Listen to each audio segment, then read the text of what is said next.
Man, year one under Alex Golish did not disappoint. This was a USF team that came into 2023 with low expectations, figuring they were going to need some pretty big rebuild. Nope, Alex Golish was off and running and sent this team to a bowl game last season. And now 2024 is primed to be a year where the Bulls can be off and running in the American. Can this team potentially push for a spot in the CFP in 2024? Well, you're about to find out what I think here in this video. What's up, Tailgaters? You're in the booth with Tailgate Nate today. I want to welcome you to my channel and, of course, welcome you to prediction season. Hey, we only got about 50 or so teams left, and if you're a fan of a Power 4 team, well, every Power 4 team now has a video on my channel. We're strictly Group of 5 from here on out, and if you're a Group of 5 team that I haven't done already, because I've done quite a few of them so far, guys, you got to hit the subscribe button and ring the bell, especially if you're as big of a college football nerd as I am. You'll want to hear what I have to say during the season as well, wouldn't you?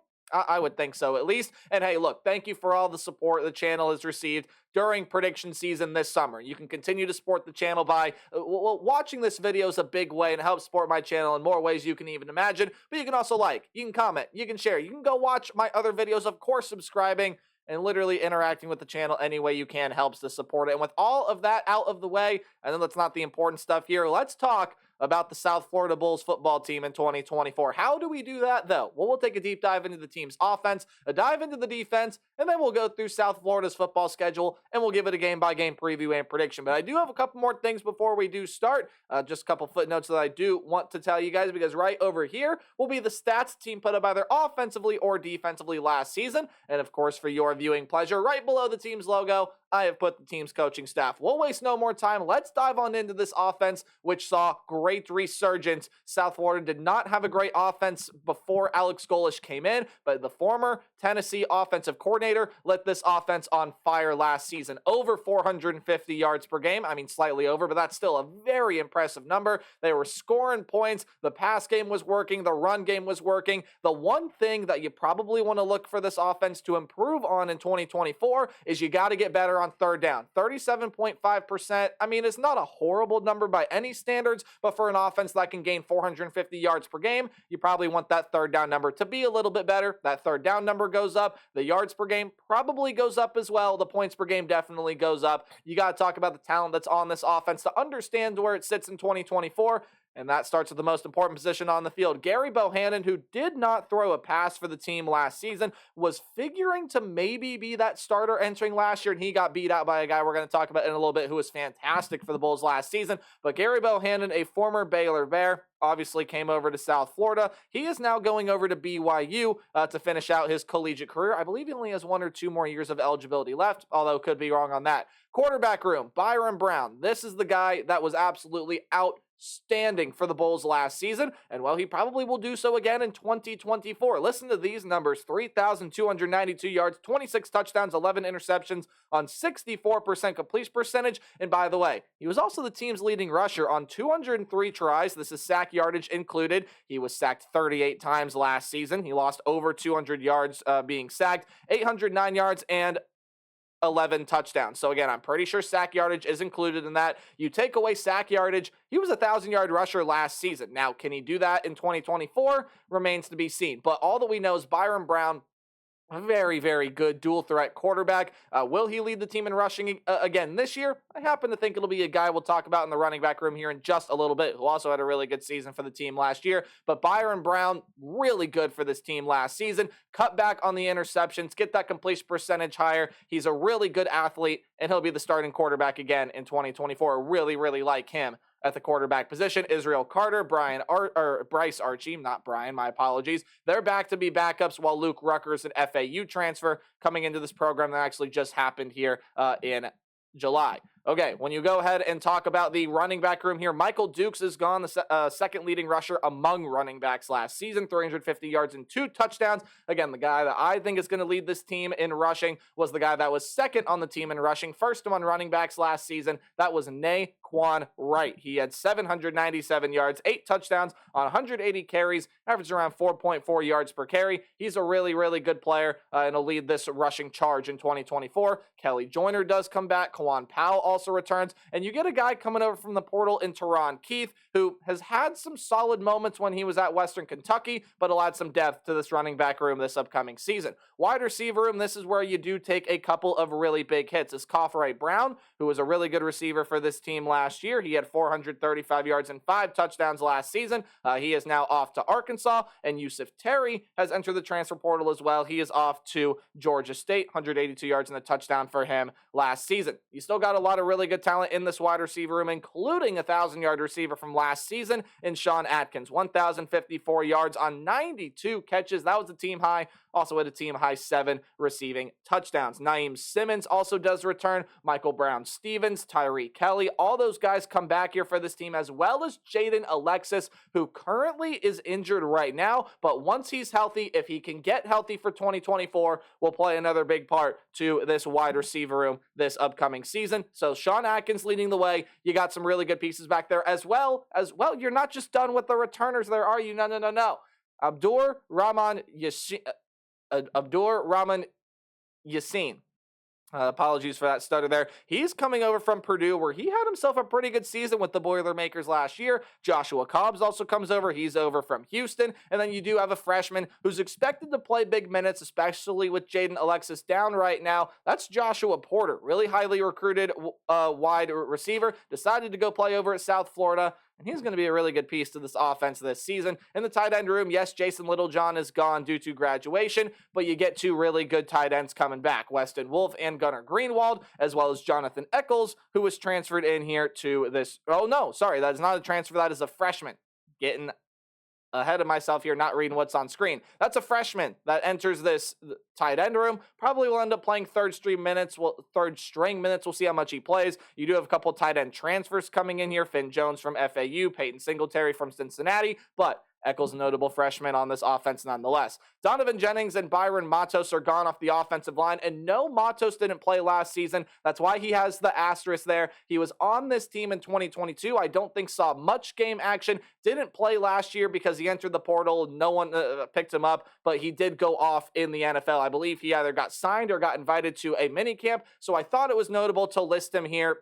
But again, I know some people in the comments, he wasn't a notable player. I know he didn't play last season, but the last place he did play college was USF, and I figured, hey, he's off to the league. Might as well be worth a mention here. You also do lose Darrell Bailey and Zach Perkins gone through the portal, so your offensive line looks like this. Mike Lofton, Zane Herring, RJ Perry, Derek Bowman, Cole Skinner, Andrew Kilfoyle, probably butchered that last name, and Cole Best are all coming back. You do get a couple guys coming in through the transfer portal here and there, but overall, they'll be mainly returning starters. On the offensive line for the Bulls in 2024, I think as long as Byron Brown can get that interception number down, you're going to see improvement in his play in 2024. 3,500 yards? Sure, why not? 1,000 yards out of Brown, 1,000 yards out of Wright in the running back room, 1,000 yards again out of Sean Atkins this year. I mean, why not? This offense has all the potential in the world. They got a great offensive mind as a head coach in Alex Golish. They got a really good quarterback in Byron Brown and a lot of talent to take this offense really far like it did it last year.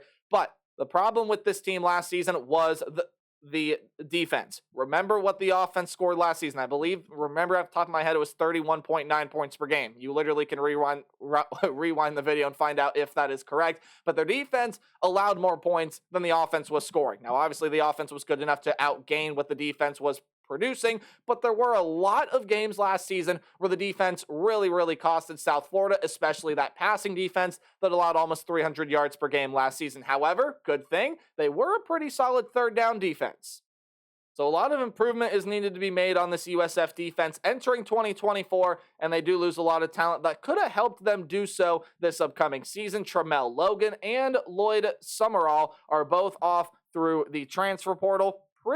Fairly impactful pieces to this team last season. Logan definitely was an impact piece, 33 tackles and a sack and a half as one of the leading tacklers on the defensive line for this team last season. I believe he was 3rd or 4th there on that list, maybe even 5th. And then Summerall, 21 tackles and a sack for him last season. You also do lose Jonathan Ross, who was your leading tackler on the defensive line last season. 47 tackles, had 2 sacks as a defensive end last year. He has run out of eligibility. He's utilized it all and has graduated. So the defensive line, yes, you do lose a lot of pieces. It's still very deep here in 2024. Todd Orlando's defense loves to utilize his defensive linemen. Rashad Cheney, DJ Harris, Doug Blue Eli, Emmanuel Hickman, Jason Vaughn, Michael Williams, and a guy coming over through the transfer portal in Jalen Pettis, as well as many other names that you could mention here on this defensive line. Well, they all come back for the Bulls here in 2024. Now, the defensive line and the team overall didn't produce a ton of sacks, only 23 sacks for the team last season. Obviously, you lose 2 of them there in Ross. And the guy that was next closest up in sacks on the defensive line was Logan with a sack and a half last season. Vaughn did have 2 sacks last season, but only had 10 tackles. So the sack production going to need to increase a little bit. They hopefully will do so in 2024. Linebacker room, you only lose Andrew Mataafa. He has graduated, run out of eligibility, 22 tackles, half a sack for him last year. So the linebacker room here looks like this. Jalen Schuler, who was the team's leading tackler last year, 97 tackles, 2 sacks, 5 passes defended from the linebacker position as well. Mac Harris, DJ Gordon IV, and Jamie Petway, well, they all come back here to this team. Gordon especially, 58 tackles, 3.5 sacks, very highly impactful player for the team last season. Defensive back room, let's talk about it. Daquan Evans out of the cornerback room has graduated, no more eligibility for him, and I don't know why I have 2 graduation pieces there. I'll fix that. Formatting looks weird. Okay, so again, not 1, but 2 guys graduating out of the cornerback room. Daquan Evans, again, being one of them, 64 tackles, and actually led the team with 4 sacks last season. Also, second on the team. I was going to say led, but second on the team with 7 passes defended. Did have an interception last year as well. And then Braxton Clark has utilized his eligibility. He has gone 26 tackles, 5 passes defended, and a pick for him last season. Christopher Townsell is also going to be gone. He is a guy, though, that leaves through the transfer portal. Townsell last season, not a super high impact player for this defense, if I am remembering correctly. Oh, no. He definitely was. I was misreading the wrong stat line there. 26 tackles for him. No real sacks, no real passes defended. But again, a pretty solid piece to that cornerback room from last season. He'll be playing for a different program in 2024, as will Will Jones out of the safety room. Will Jones to this team last season. 15 tackles, 1 pass defended. A little bit of a depth piece in the safety room. But again, sorry, misspoke when I was talking about Townsell there. Jones and Townsell, both guys off through the portal. Fairly impactful players last season, but again, there were guys that had more production than them. Amaris Brown will be coming back to this cornerback room, as now we're talking about returners in the defensive backfield.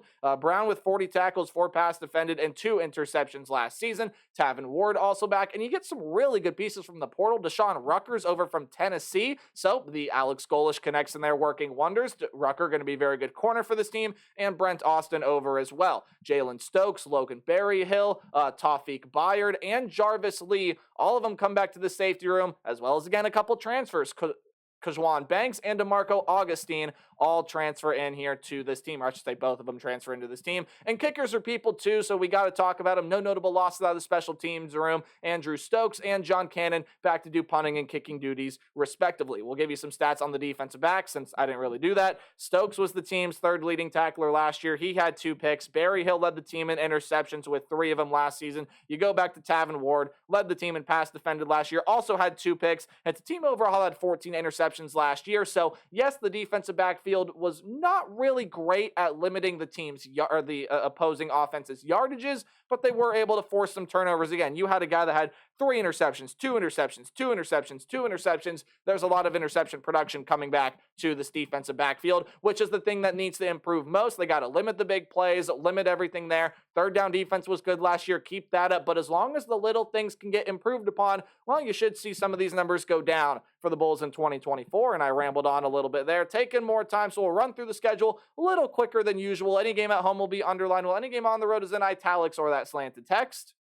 Any game in green is going to be an easy win for the Bulls, much like this game against Bethune-Cookman to start out the year. Don't think I have to explain that one. We'll move right on past it. Any game in yellow will be a close competitive game, but I still see the Bulls being able to win it. And then any game in red is going to be a loss for the South Florida Bulls. You start with, again, Bethune-Cookman should be an easy win in week 1 before you move on to just a really, really tough one there in week 2 against the Alabama Crimson Tide. And look, USF was very competitive with Bama last season at home. This one is on the road, and I have a feeling Bama's not going to make the same mistake twice. Now, I know Nick Saban is not there. Kalen DeBoer is in. He's been a winner everywhere he's gone, and I think he's going to be a phenomenal head coach. And yes, Bama does lose a lot of talent. You're crazy if you don't think that's still going to be one of the better teams in the SEC in 2024. I just don't see South Florida pulling away the win in Bryant-Denny Stadium. So that's a loss for me for the South Florida Bulls. But they do go on the road and pick up a non-conference win regardless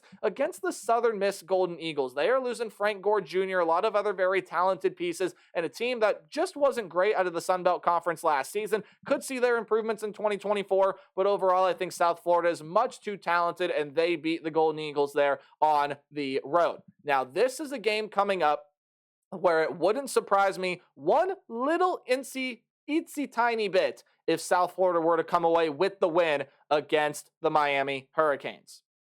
Because I think this is the South Florida team that's going to be able to be competitive with the Hurricanes. Now, look, the Hurricanes are very, very talented this season. Cam Ward is coming over from Washington State, NFL prospect at the quarterback position. Damien Martinez is in from Oregon State, NFL prospect at the running back position. Xavier Restrepo, 1,000-yard receiver from last season, and another NFL prospect coming back to this team. Miami's got some really good talent on defense. They loaded up on the defensive line through the transfer portal, and this just feels like the year for Mario Cristobal's team to really make that jump for Miami to get back to gaining as much national relevance as they did in the early 21st century, even in the late 20th century as well. Miami's going to make a huge jump this year, but South Florida is going to keep this game very, very competitive. I think this Miami defense is going to find that this USF offense is just going to be really tough to slow down, but I do think this is one of the moments where USF just,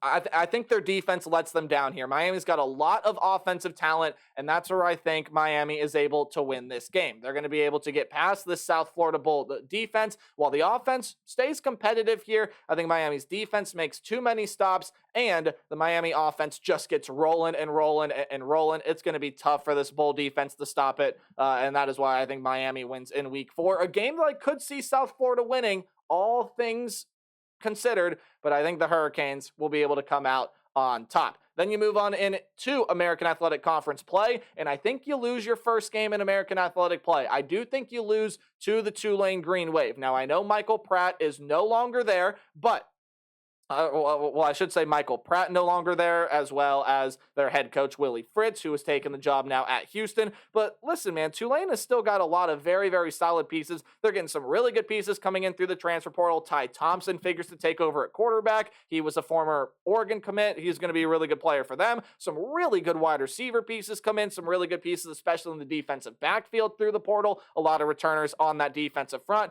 Tulane's still going to be one of the best teams in the American this year, and I think South Florida finds their struggles on the road. But after a bye week, and then after a bye week, an extra week of preparation, you get probably the best team in the American Athletic this season, the Memphis Tigers, at home on a Friday night. This stadium is going to be absolutely rocking for USF. And look, Memphis still has Seth Hennigan. They got a lot of really good pieces in the wide receiver and running back room, but I think this is the game where South Florida is able to get Memphis. Memphis might be the most talented team in the American Athletic, yes, but with the factor of the crowd and it being a Friday night, an extra week of preparation, and a huge game for USF to try to get some momentum back. They've started out 2-3.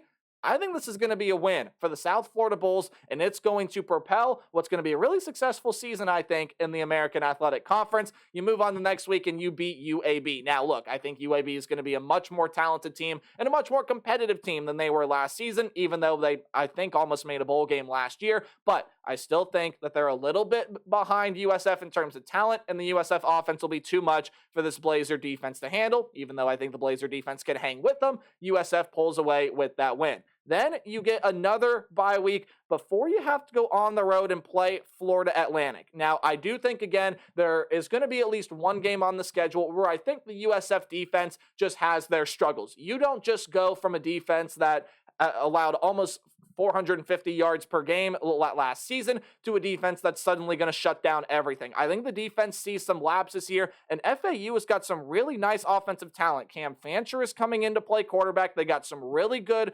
wide receiver transfers coming in, and Tom Herman is a really good group of 5 head coach. I think is going to see a jump within this program in year 2, and that's a loss for me to the Florida Atlantic Owls. So yes, 4-4 here, but I think you win out the rest of the way. Navy, That's a team that's going to have a little bit of a different offensive system this year, but I still think you're going to be able to win that one. Too much offensive firepower for the Bulls. Charlotte should be a little more competitive than they were last year, but I still don't see that team being as competitive as they need to be to win plentiful games in the American Athletics, especially compete with teams like South Florida. Tulsa's a very interesting team to try to figure out here. While I don't dislike a lot of the talent on it, they're just one of those teams to figure out this year that I think it's going to be really, really tricky. That's a loss for the Golden Hurricane and a win for USF, and they get win number 8 on the road against Rice. Now, Rice has E.J. Warner coming in, a guy that I like at quarterback, but they lose a lot of weapons offensively. They lose some really good talent in that defensive backfield.